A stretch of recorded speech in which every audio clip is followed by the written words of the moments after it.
নবীজি বলেন এক যাররা পরিমাণ গুনাহ লইয়া যদি কোনো মানুষ কবরে চলে যায়, ওই মানুষের কবর ওখানে আল্লাহ জাহান্নামের গাড়া বানাইবা। একজন গুনাহগার মানুষের যদি বিসমিল্লাহি ওয়া আলা মিল্লাতি রাসূলিল্লাহ কইয়া কবর তোয়া হয়, তোমার আত্মীয় স্বজন, তোমার বাবা, তোমার আওলাদ হল 40টা কদম চলে যাবেন। তোমার গোষ্ঠীর মানুষ 40টা কদম চলে যাবে। নেকির আর মুনকির দুইজন ফেরেশতা আইয়া তোমার খাফন থাকি তোমারে তুলিয়া বসাইবা, আর বসাইয়া কইবা মার রাব্বুকা ওয়া মা দীনুকা ওয়া মান নাবিয়্যুকা মান হাযার রাজুল। ও আল্লাহর বান্দা, তুমি কওসাইন তোমার রবকে। হে আল্লাহর বান্দা, বলো তো তোমার ধর্ম কি। হে আল্লাহর বান্দি, তুমি বলো তো তোমার নবী মুহাম্মদুর রাসূলুল্লাহ সাল্লাল্লাহু আলাইহি ওয়াসাল্লামের নাম কিতা। যখন নবীজির নাম তোমারে জিজ্ঞাসা করা হইব, কোন কোন রাওয়ায়াত আর মান হাযার রাজুল, নবীজির চেহারা মুবারক রে তোমার সামনে খানো আনিয়া চেহারা মুবারক কখন দেখাইয়া কইবা, ও আল্লাহর বান্দা কওসাইন, ওই ব্যক্তিরে কি তুমি চিনো?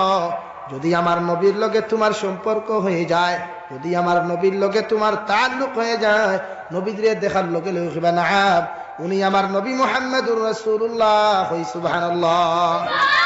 আর যদি কোনো মানুষে 3টা সওয়ালের আনসার যদি সঠিকভাবে দিতে পারে না, দু জাহানের নবী মুহাম্মদুর রাসূলুল্লাহ সাল্লাল্লাহু তাআলা আলাইহি ওয়াসাল্লাম ফরমান, একজন গুনাহগার নাফরমানে সঙ্গে সঙ্গে জবাব দিব হা, দ্বিতীয়বার হইব হা, তৃতীয় নম্বর বার হইব হা, চতুর্থ নম্বর বার হইব আদরি লা আদরি লা আদরি, আমি কিচ্ছু জানি না, কিচ্ছু জানি না।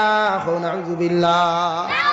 হে বালিশর মুসলমান, যদি কোনো মানুষের কবরস্থানের মধ্যে যদি লা আদরি হইয়া চিৎকার দিলায়, আমি জাবির হুসাইন আল্লাহর জাতর কসম খাইয়া হইয়া যাই, আর ওই কবর ওখান আল্লাহ জাহান্নামের গাড়া বানাইয়া জাহান্নামের আগুন দিয়া তোমার কবরস্থান জ্বালানি লইব।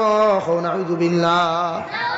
শুধু জ্বালানি শেষ নাই, শুধু জ্বালাইয়া শেষ নাই, নবী বলেন তোমার একজন জাহান্নামের কবরস্থানের মধ্যে 70 থেকে 99টা সাপ আল্লাহ নিক্ষেপ করিয়া এক একটা সাপ পায়খানার রাস্তা বাই ঢুকিয়া মানুষের মুখে দিয়া বাহির হইয়া যাইব, আরেকটা সাপ খানে দিয়া প্রবেশ করিয়া নাকে দিয়ে বাহির হইব, আরেকটা সাপ মুখে দিয়ে প্রবেশ করিয়া পেটের মধ্যে ঢুকিয়া প্রস্রাবের রাস্তা বাই বাহির হইব। ওই সবাই এখানে চিৎকার দিয়া কইবে আল্লাহ, এত দুশ্মন জমিনের মধ্যে কোনোদিন ছিল না রে দয়াল। সামান্য বিষাক্ত সাপ না দেখেও দুরা সাপ দেখলেও জমিনে ডরাইতাম রে দয়াল। এই কবরের মধ্যে এত ভয়ঙ্কর সাপ গুলা খান থাকি দিলায়। ওই সময় এখানে আল্লাহরে মাল্লায় মালিক দারোগারে জাহান্নামের দারোগারে সম্বোধন করিয়া কইবারে মালিক, ওই নাফরমানের চিৎকার আর চেঁচামেচি যন্ত্রণায় ঢাকা কবরস্থানের মানুষগুলা শান্তিতে থাকতে পারে না। আমি আল্লাহ তোমারে কইয়া দিয়ার জাহান্নাম তাকি আংটাওয়ালা দগদগা লাল